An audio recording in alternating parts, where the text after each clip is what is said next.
the Maverick. It's certainly quieter going down the road.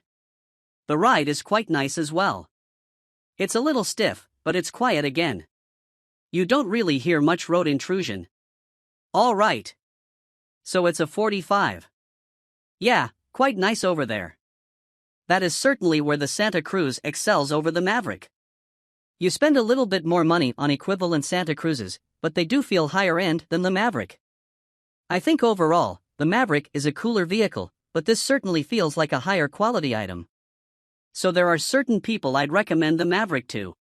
There are certain people I'd recommend the Santa Cruz to, which is nice, having that segment available to more than just one type of buyer, even when there are really only two choices. But I guess we've got the Ridgeline, there's three. We've got the heart and the soul of the Subaru Baja. I guess let's sort of started this trend that was like the El Camino back in the 50s. It's just because of the Australians, because they wanted to have car trucks. So then the Americans bounced off that with the El Camino. And then we also had the Subaru Baja. He fast forward all the way to the 2000s and then they kind of died off and then now they're coming back again. So Honda rebooted it with the Ridgeline. So it's kind of neat. Well, I will be spending the week with this Hyundai Santa Cruz and I will actually have Charlie at the end of it for the outro. And I think he will actually be able to spend about a day and a half. So you'll get impressions from both of us in about 10 seconds. On the wrap-up of the Santa Cruz Limited Turbo all-wheel drive wrapping up our week with the Hyundai Santa Cruz and Charlie actually spent a couple of days in it close all day. So it's a lot for me with press cars. That's right. Yeah. He was driving 5 other cars in California and doing other things this week, but I was able to spend a good amount of time with it and, top end and wrap up our week. You know what I did do with it? What did you do? Let me guess. You probably got something dirty. No. Oh, I parked it next to a Tucson. Oh, did you get a photo? I didn't know, but this looks better than the Tucson. Once a little more angry, a little more aggressive. The Tucson looks a lot more squished. Yeah. In the front. This looks kind of cool. I still think it's trying a little too hard, though. Oh, yeah. Did you notice that the tunnel cover does indeed work on this one? Oh, they've improved that. Yes or no? I think because it's warm out now. Sure. Quick as well. So this is a 23. You know what's irritating about this and why are there metal shavings back here? There must be the tile cover falling apart. You think so? I can imagine. Well, you didn't put anything in here, did you know? Anyway, so you know what's irritating about this is you open this, the strap goes into it. Oh, no, that's it then. So then you have to walk around the side to pull the strap out of the way. Out of the way, and then close it and then you have to walk back around. Yeah. Grab the strap. Pull shut. All right. Yeah. That's a lot. Right, well you're shutting it now or we're driving. Taking a look in here because, we are Maverick for over a year now. I'm trying to think, first of all, this kills the usability of this bag. Yes. Think of all the things I've put in a Maverick and sent photos to you of couches, motorcycles. Well, those are many things. Great ways to start. I would not have been able to fit the motorcycles in here because they go up to the front of the bag. Yeah. And we lose like that's over a foot. Yeah. And then couches. Yeah. Same thing. I mean, I've really utilized the whole thing and even these little bits take up usable. Yeah. They look cooler. They do look cool. And I know the intended shoppers are different between this and the Maverick, and you could probably I don't know if you could remove this. I'm sure you could remove that you will share, but easily. Yeah. Oh, yeah. Probably not the little adjustable things I could. I can definitely see myself using those. I do wonder though, I think of this was boots. That. Yeah, they'd fit and this would be a nice little thing to have. Just a little under storage. Well, this is kind of like a ridgeline. Yeah, that was thinking about that with it says under here, there's a warning that says don't use it for beverages, but it's got a drink. This is a good short out the electronics. Pretty sure. Check it out. Yeah. Yes. Oh, to the latch area. Well, you have to assume that water is going to splash up on the latch causing failures, huh? Yeah, the electronic latch. Yeah. Maybe they mean, like, power washing and or something. That could be. Yeah, it probably happened to, like, 2 people on the 2022 models, and so they put that thing myself. I couldn't be, thank you for assisting. It's a 2-person job to close that. Yeah. I like the soft closed tailgate. Soft, open, soft, open. It's not soft. Close. Yeah. Yeah, there's a lot going on. My brother with the truck, and we'll talk about it more here from inside. But is this as a car that people buy more? So to use the front end, occasionally use the Band Maverick is a little bit more 5050 like yeah, I could see that because you plan on having a bed in for use. Yeah. Oh yes. Sorry.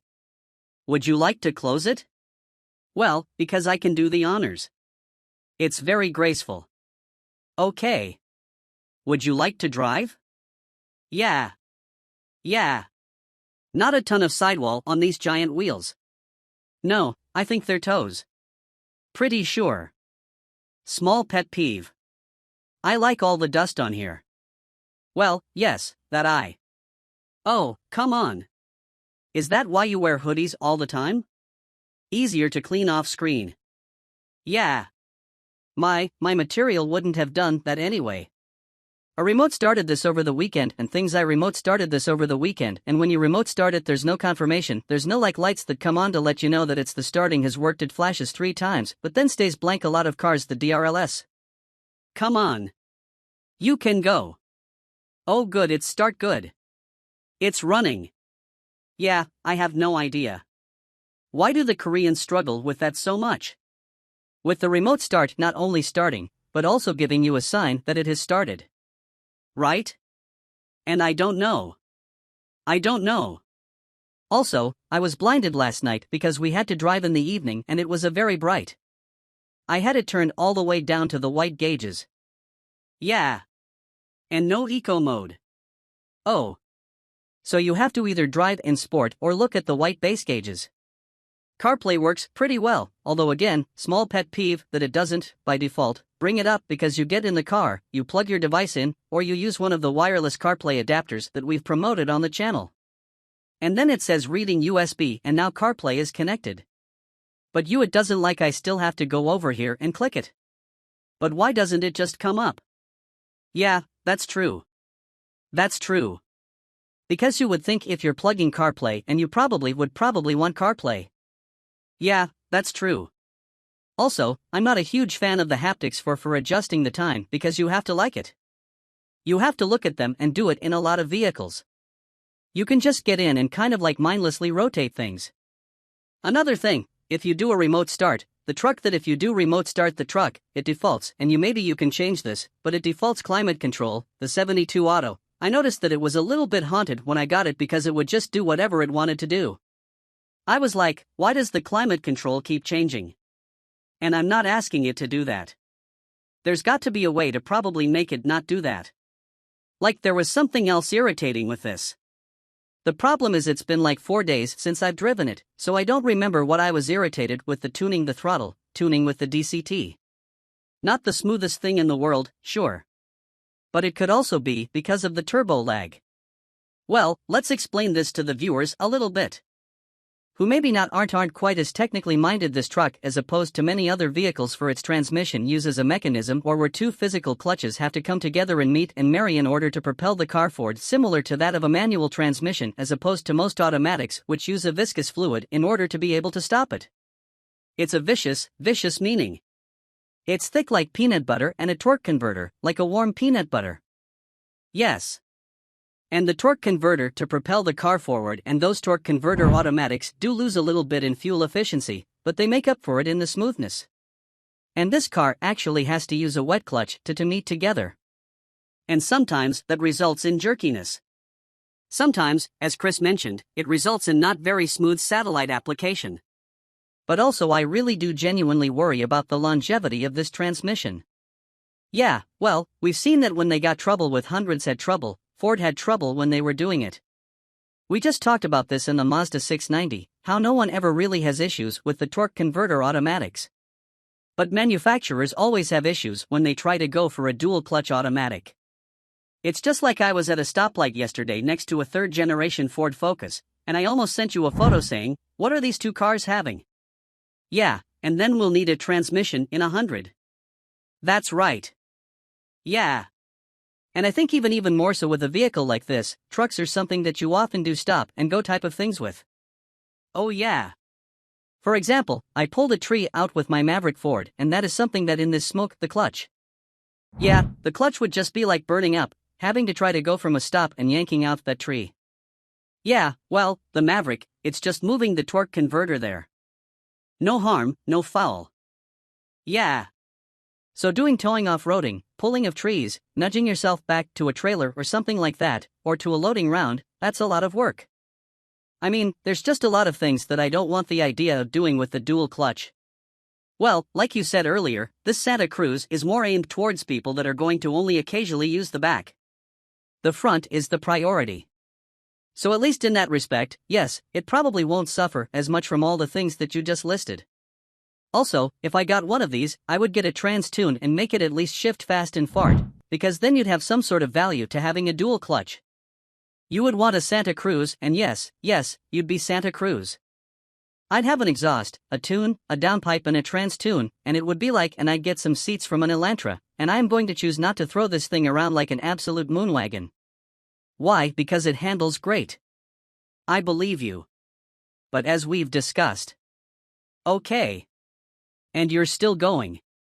Yeah, well, this is casual, but so it does drive this. I'm not going to throw it around, but most people aren't going to drive the truck. No. I do remember going on the first drive of this in Santa Cruz, and my goodness was I was thinking, why does Hyundai name all of their vehicles off after places like here over the two? It's kind of that Korean thing where like they're like, oh, well, what's a nice American thing? It's like, oh, let's just go through the list of like deserts. Santa Cruz, Santa Fe, Tucson, Telluride, Kona Palisade, maybe a place. Palisade Mountains. Oh, yeah. So many. Yeah. What the Santa Cruz does really well is refinement. I will say being in here is a nice place to be. There's comforts, the ergonomics are really good. You can just kind of have your hand showing on this cool wheel. The shifter works well back and forth. This, even though somewhat of an annoying, it still gets the volume on the lower and lower trim cars I think you still get about. Yeah, unless this car like yeah we're going to hit this at 45 and it's going to take it pretty darn well even with these bigger wheels. I would love to drive a more basic spec Santa Cruz because I feel like that would do better and a lot of truck sort of things. Well, that's quite common on that. There. The gauge cluster is a nice view. I think it looks like some here. Well, the steering is a good weak. It's not too late to feel insignificant, but it's not too heavy to be cumbersome. Yeah, the way that I kind of put it in my intro is pretty much what you just said, where the advantage of this over the Maverick is. It does just feel like a step above in all trims, whereas you get the Maverick if you want to do more utility-style things. But this is something that you could really take on a long trip and use every day and be quite comfortable. Not to say that Maverick isn't. This is just next level because it's a little bit more expensive and the materials are a little bit nicer feeling. I think the Maverick is a more unique interior and more unique truck overall. Yeah, but no, I mean, the Maverick's not nearly as comfortable. Yeah, and a lot of people complain about the cheapness of the Maverick where it's not the case with this one. You know what? This does have roof rails. Maverick does not. Oh, interesting. Can you not add them to the Maverick? You can. Yeah. This more has the heart of a Subaru Baja. Whereas the Maverick has the heart of a first-gen Ranger. Yeah. Well, the other thing and furthering what you just said before we took our silly thumbnail, you know how the Honda Ridgeline is excellent, but very few people buy them. You're going to do a very Charlie sort of thing here. Testing out the ride undulation. Yeah. Again, you know how the Ridgeline is like the type of truck that we love. But not many people buy them. But the people who do buy them really do quite like them, and it fits their life. Yes, I think this is the same concept for a smaller truck. Many more people are buying the Maverick.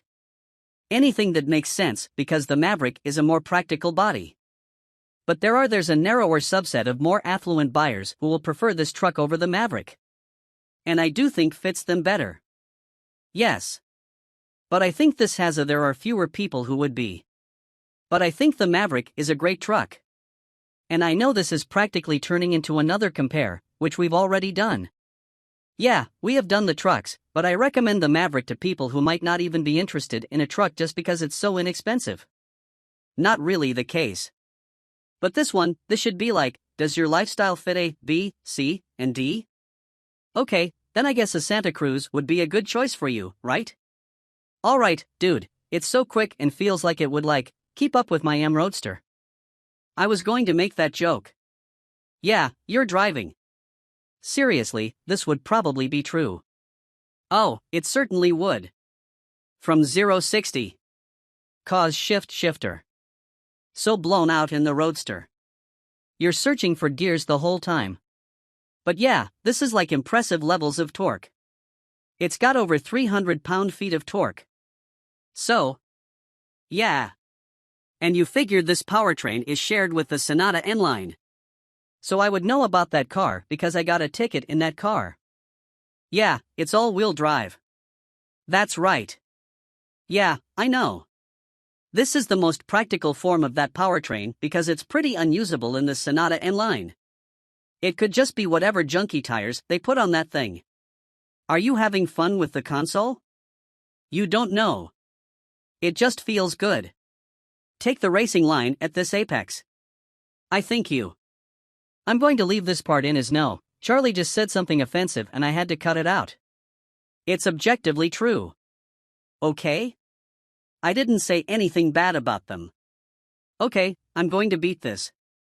People are going to say, you got 300 pound-feet of torque. Yeah, yeah.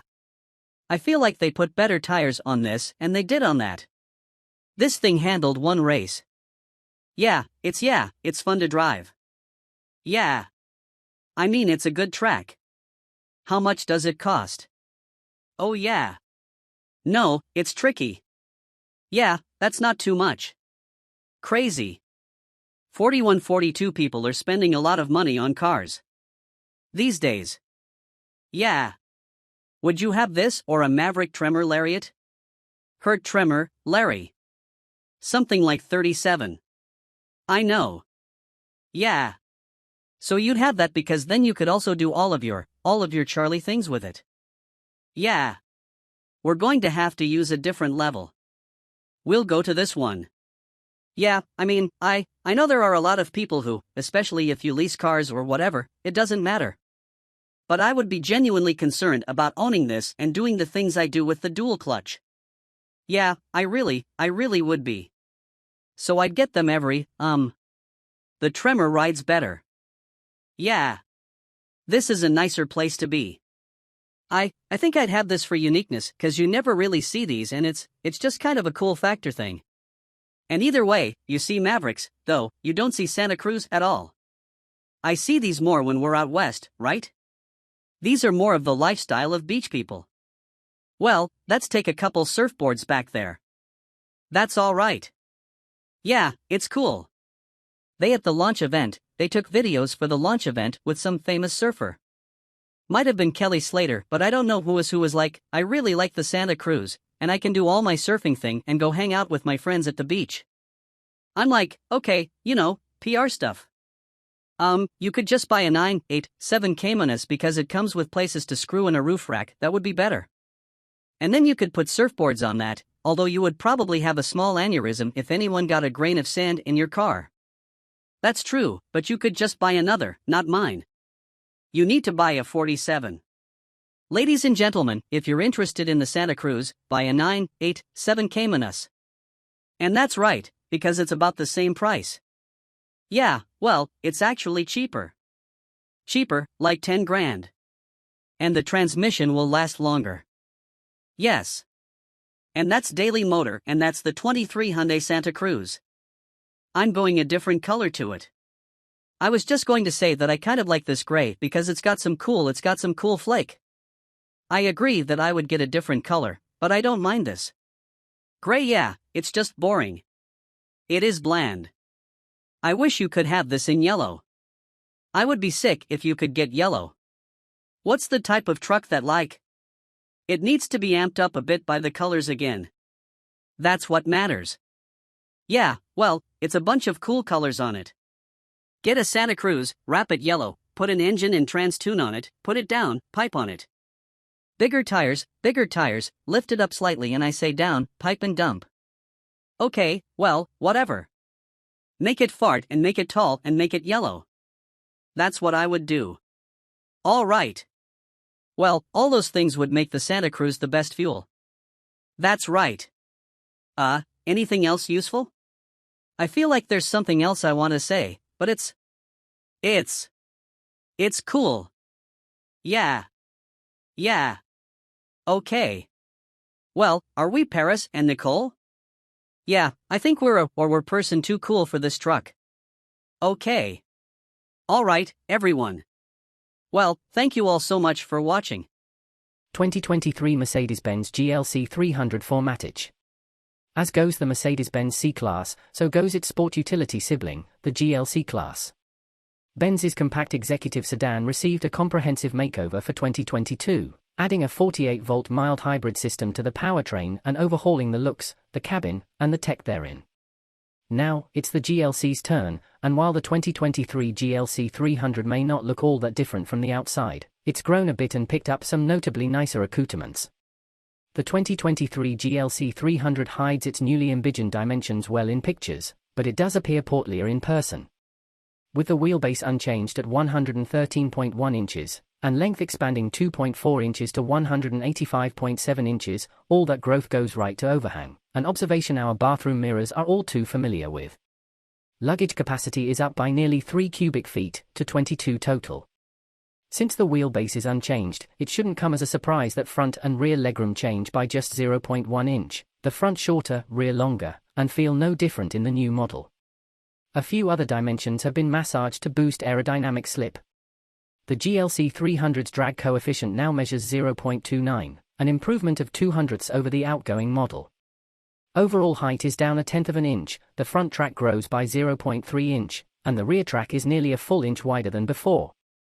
Weight is up a fair bit, to 4,406 pounds versus the 4,122 pounds we measured in a 2020 model. Whether it's purchased with rear or all-wheel drive, a $2,000 upcharge, the GLC 300 is now a 48-volt mild hybrid.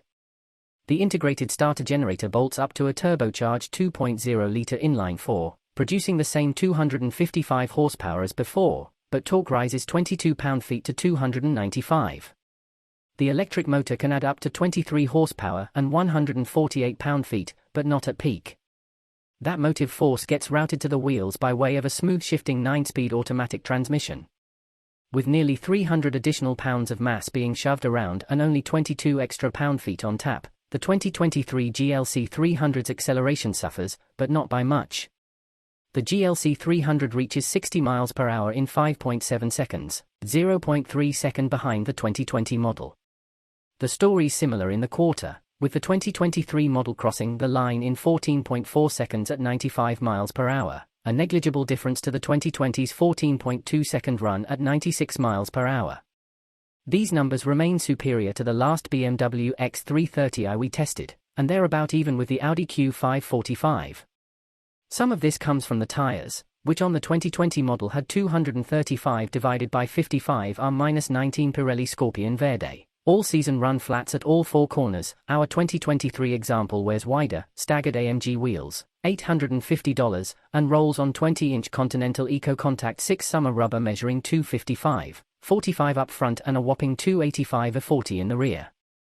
That Rubenesque contact patch certainly helps explain our improved skid pad figure of 0.88 G, besting the old GLC's 0.85 G, not that impressive, though. when accounting for the transition from all-season to summer tires. Mercedes's tweaks to the 2023 GLC Formula boost EPA estimated highway economy to 31 miles per gallon, 3 miles per gallon more than the outgoing model. The GLC 300's newfound electrification also sweetens the SUV's on-road demeanor. This stop-start is among the smoothest on the market, reviving the gas engine with nary a shudder. Under deceleration, it's difficult to notice when the engine shuts off for low-speed coasting. This smoothness extends to the steering, painfully so, as it's devoid of off-center buildup and is just numb all around, and the brakes, which are easy to modulate for consistently smooth stops. The remaining parts of the Merc's driving experience would be best summed up as sport-adjacent. The GLC's standard adaptive dampers keep things nice and smooth over mildly uneven parts of the roadway, and body motions are well controlled, but more dramatic humps and bumps transfer a good bit of motion inside. If we were ordering our own GLC 300, we'd stick with the standard 18-inch wheels, with tires that have thicker sidewalls and should deliver a better ride on Michigan's Martian roadscape. Chuck the GLC into a corner and, sure, it'll lean more than a C-Class, but it stays well sorted and makes a good case for taking the long way back from school drop-off. The four-banger sounds pretty good when you give it the beans too. It's a damn shame about that steering considering how well sorted the rest of this car is. If your commute has more traffic lights than curves, you're in luck, because now you can appreciate just how much better the GLC 300's interior is. The waterfall-like center console shape remains, but the rest has been revamped to match the style found in other Mercedes vehicles, and it works well. Our sample GLC's dashboard was covered in natural grain blackwood with aluminum strips, $200. The steering wheel has been upgraded with a sharper design, but fans of physical buttons will find very few anywhere inside, a point of occasional frustration, as the capacitive directional pads on the steering wheel spokes are way too easy to activate by accident. The panoramic roof, $1,500, features a thinner cross-strut too, not that anyone would notice.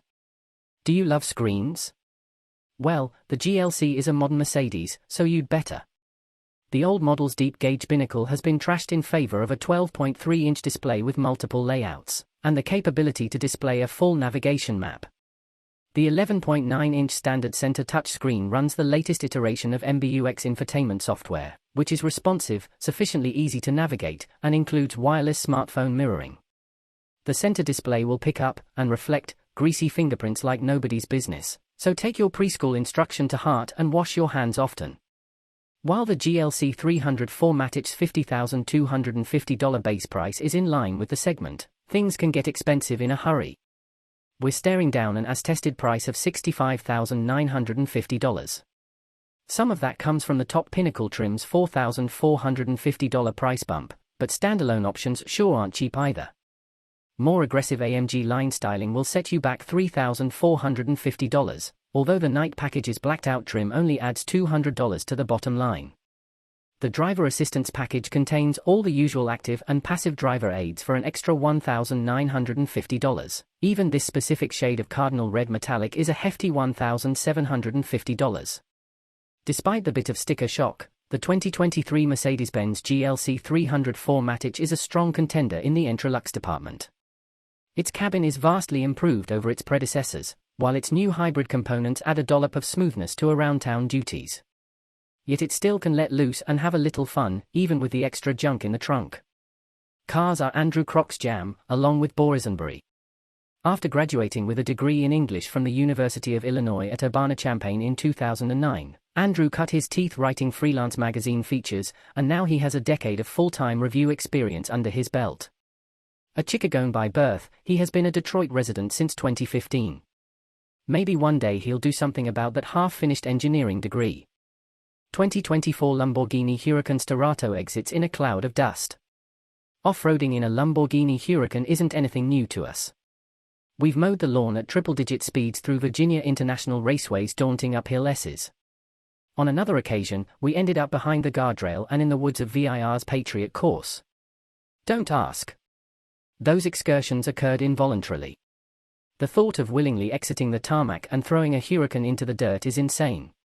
But nothing about the dual-purpose Lamborghini Huracan Starato is rational. What makes the Huracan Starato special? Just look at the thing's bulging fenders, the rally-inspired light pods grafted onto its angular nose, the roof-mounted snorkel and optional luggage rack, and the oddest-looking tires to be fitted to a Huracan. It's clear this is not a typical supercar. The Starato is part Bruce Wayne, but mostly Max Rokitansky. A little touch of class, but all badass, this is the first Lamborghini since the LM002 to wear dirt well. The Starato isn't a byproduct of Porsche transforming the 911 into an off-road buggy with the Dakar. Lamborghini's concept dates back to 2017, when the engineering team, hot on the heels of working on the Urus, realized there was more left in the LP610-4 all-wheel drive platform.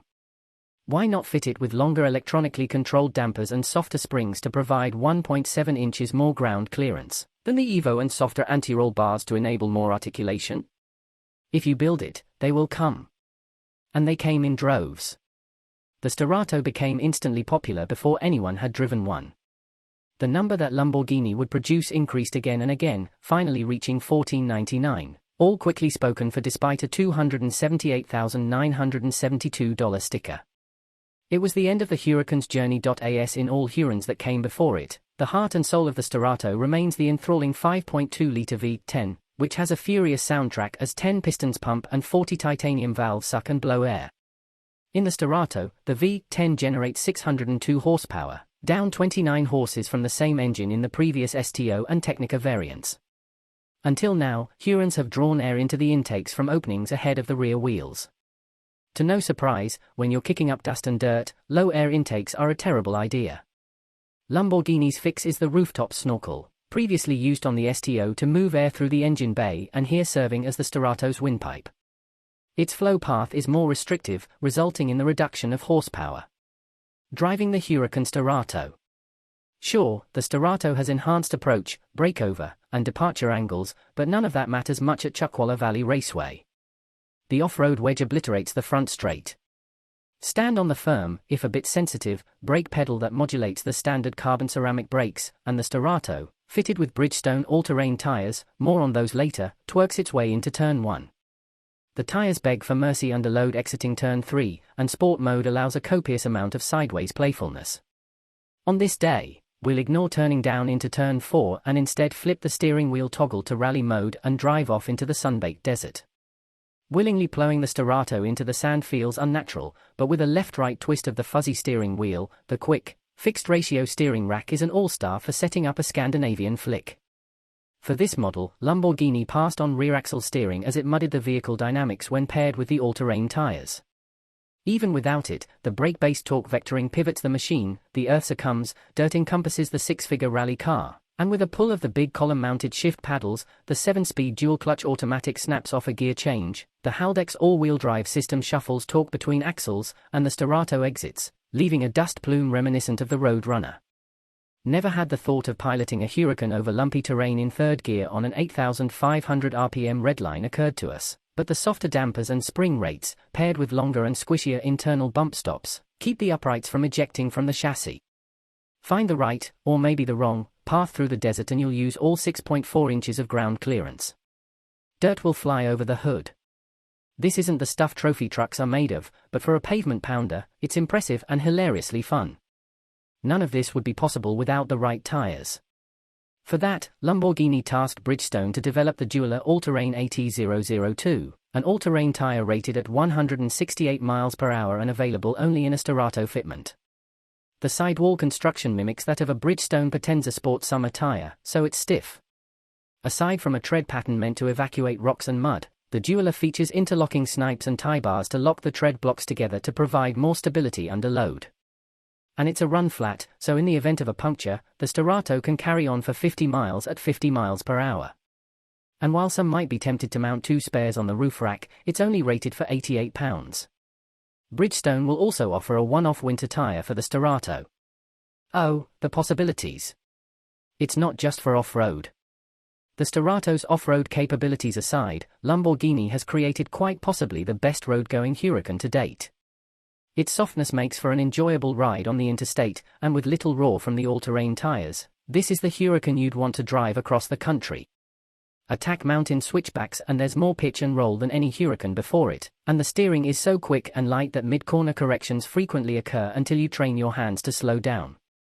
But none of this dulls the experience.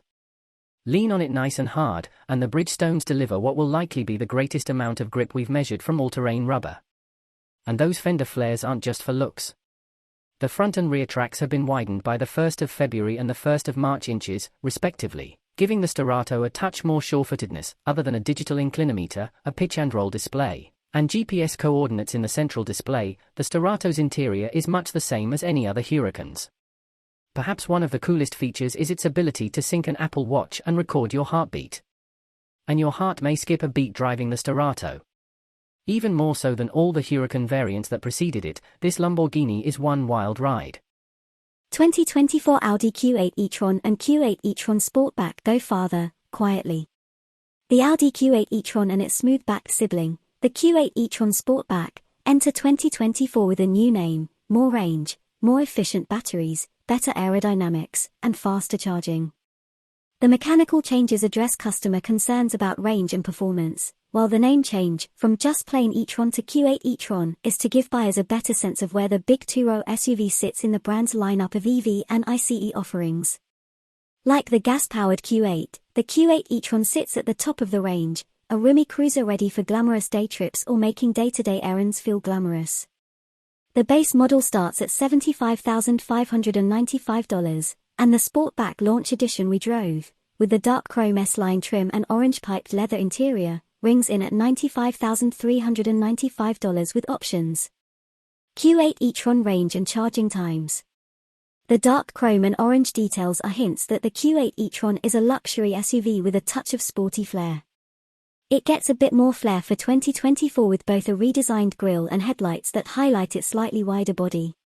The styling changes also reduce drag, achieved through new wheel designs, shutters in the nose that can open for cooling and close for smooth sailing, and bodywork around the wheel wells that channels the wind. The wind cheating helps the 2024 Q8 e-tron get better range than the 2023 e-tron, an EPA estimated 285 miles for the standard version and 296 miles for the Sportback, 300 miles with the optional Ultra package, up from 225 to 226 miles before. The improved aerodynamics also let the air also pass by with barely a whisper of wind noise, even on the highway. The Audi's improved efficiency isn't just from the aero updates. The Q8 uses two motors, and for 2024, the rear motor gets extra windings that allow it to create a stronger magnetic field from the same incoming electricity. The result is more torque and reduced energy consumption. Couple that with a higher capacity battery, 106.0 kWh compared to the outgoing 86.5 kWh pack, and you get more range. Recharging times have also improved. The 2024 Q8 can now take in 170 kilowatts, up from 150 kilowatts, at a DC faster charger and should be able to go from an almost empty 10% battery to a back-in-action 80% in around 31 minutes, according to Audi. For Level 2 home charging, the standard 9.6 kilowatt charger will refill the battery overnight, in about 13 hours, while an optional 19.2 kilowatt setup, an $1,850 upgrade, can do it in half that time, driving the Q8 e-tron.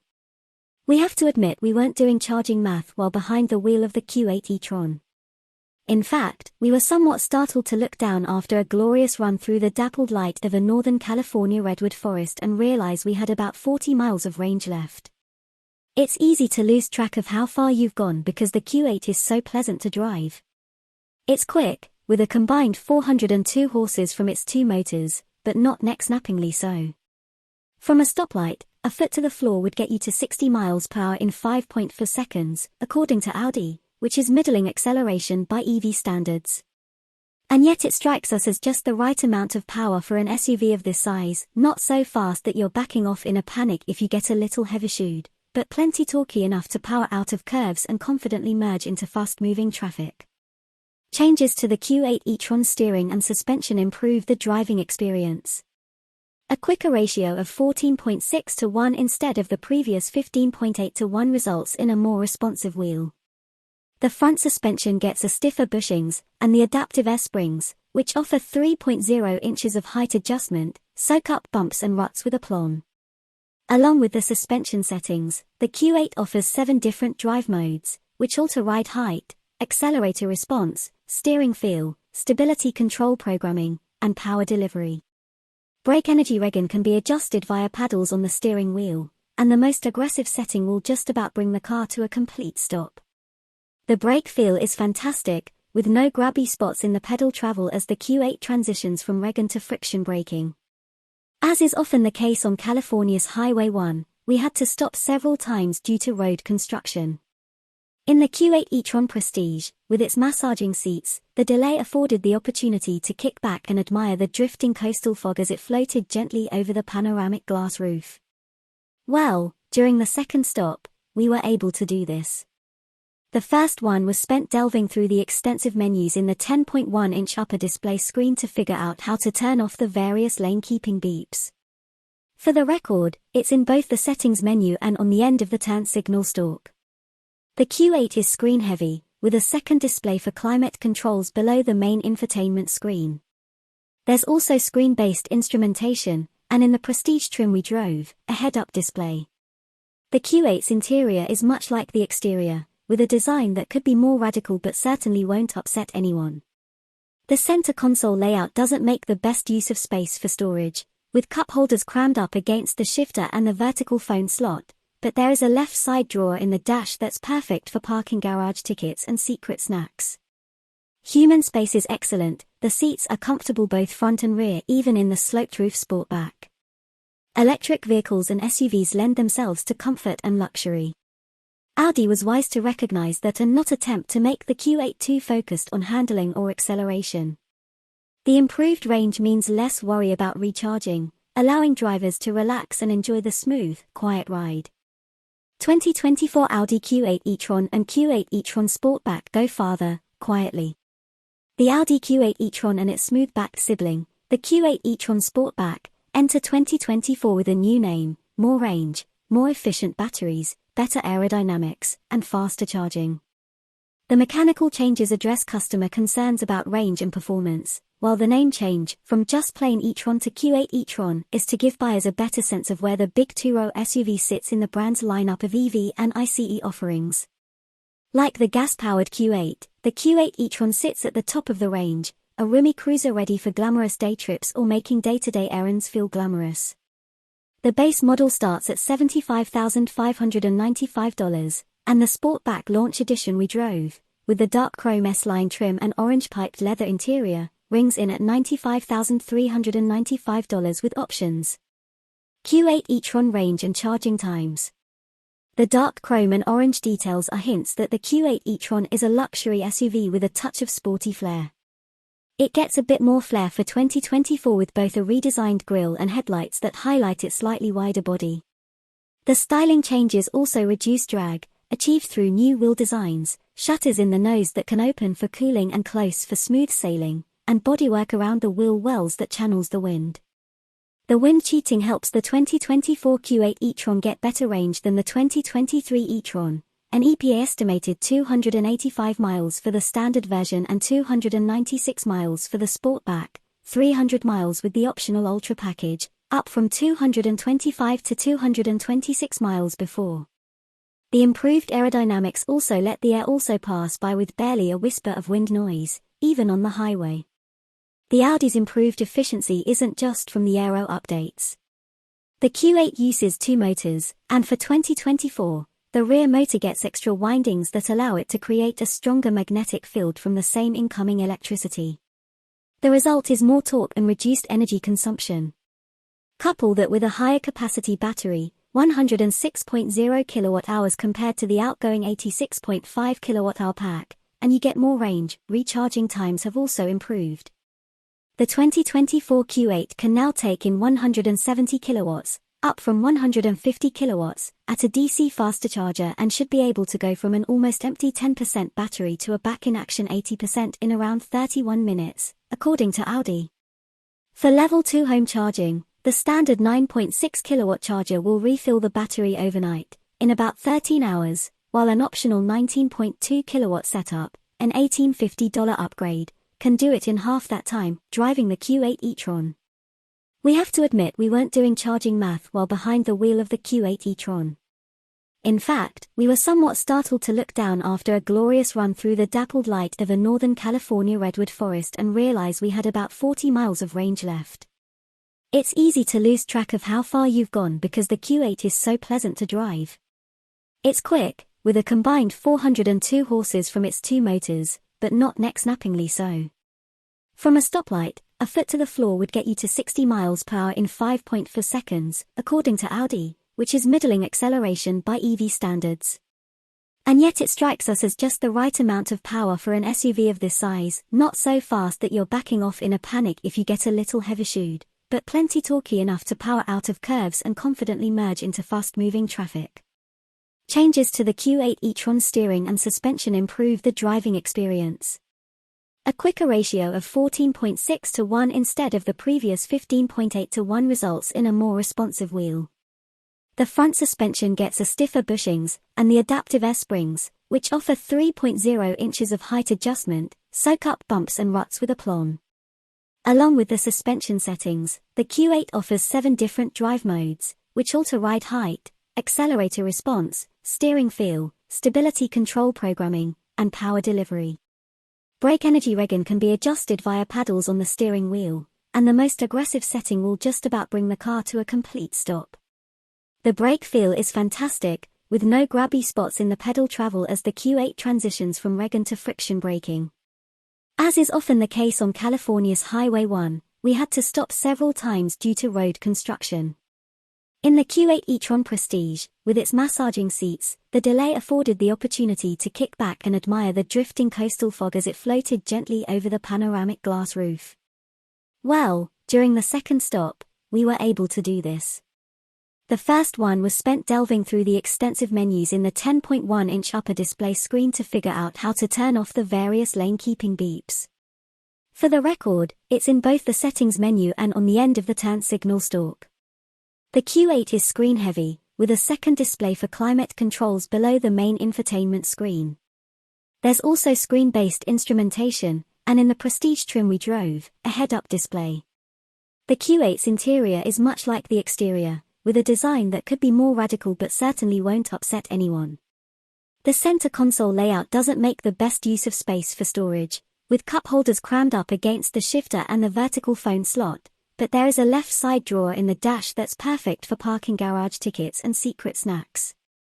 Human space is excellent, the seats are comfortable both front and rear even in the sloped roof Sportback. Electric vehicles and SUVs lend themselves to comfort and luxury.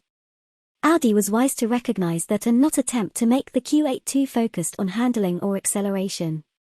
The improved range means less worry about recharging, allowing drivers to relax and enjoy the smooth, quiet ride. Beneath the purple skin specific to this commemorative edition 50 jar that celebrates a half-century of BMW's M division, and shared by all M3 competition models, is a stonking 503 horsepower twin-turbo 3.0-litre inline-six. With launch control engaged and the boost holding above 15.0 psi, the quickest ever 3 Series leaps to 30 miles per hour in 1 second. The scoot to 60 miles per hour takes 2.8 seconds, and the quarter-mile passes in 11.0 seconds at 124 miles per hour. All-wheel drive comes standard on the Edition 50 jar and can be had on any other M3 comp for $4,000.